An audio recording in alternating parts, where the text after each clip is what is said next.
यह स्वागत योग्य है कि एक राष्ट्र एक राशन कार्ड योजना से देश के 35 राज्य व केंद्र शासित प्रदेश जुड़ गए। अब केवल असम का इस योजना में शामिल होना शेष है। आशा है कि स्थानीय और विदेशी लोगों की नागरिकता का निर्धारण होने के साथ ही वह भी जनकल्याण की इस उपयोगी योजना से जुड़ जाएगा और उसी के साथ यह पहल पूरी तौर पर साकार हो जाएगी। यह योजना कितनी उपयोगी है इससे समझा जा सकता है कि सार्वजनिक वितरण प्रणाली का डिजिटलीकरण होने से करीब 19 करोड़ अपात्र लोगों को चिन्हित करने में मदद मिली। इसके चलते वे हजारों करोड़ रुपए बचे जो भ्रष्ट तत्वों और बिचौलियों की जेब में जाते थे। इस योजना से सबसे अधिक लाभ उन मजदूरों को मिल रहा जो अपने राज्य से बाहर किसी अन्य राज्य में रोजगार के लिए जाते रहते हैं। अब वे कहीं पर भी राशन हासिल कर सकते हैं।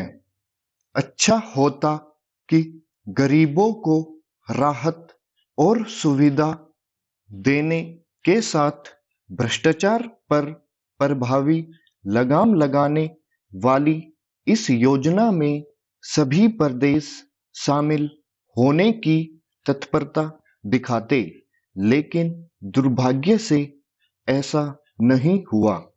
जहां कुछ प्रांतों ने ढिलाई का परिचय दिया, वहीं दिल्ली, बंगाल और छत्तीसगढ़ ने कोरोना संकट काल में शुरू की गई इस योजना को अपनाने से ही इनकार कर दिया।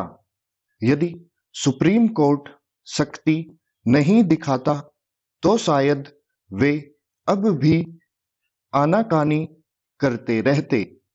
इस आनाकानी ने केवल राजनीतिक संकीर्णता को ही रेखांकित नहीं किया, बल्कि यह भी प्रकट किया कि गरीबों के हितैषी होने दिखने का दावा करने वाले कुछ दल किस तरह उनके हितों की पूर्ति में बाधक बनते हैं। एक राष्ट्र एक राशन कार्ड योजना ने केवल मजदूरों, कामगारों और गरीब तबके के अन्य लोगों की भौगोलिक बाधा को ही दूर नहीं किया, बल्कि यह भी दर्शाया कि यदि केंद्र और राज्य मिलकर काम करें तो लोक कल्याण के साथ देश के विकास की दिशा में बेहतर ढंग से कार्य कर सकते हैं। यह विचित्र है कि संघीय ढांचे को सशक्त करने की जरूरत जताने वाले दल ही अक्सर उसके खिलाफ काम करते दिखते हैं।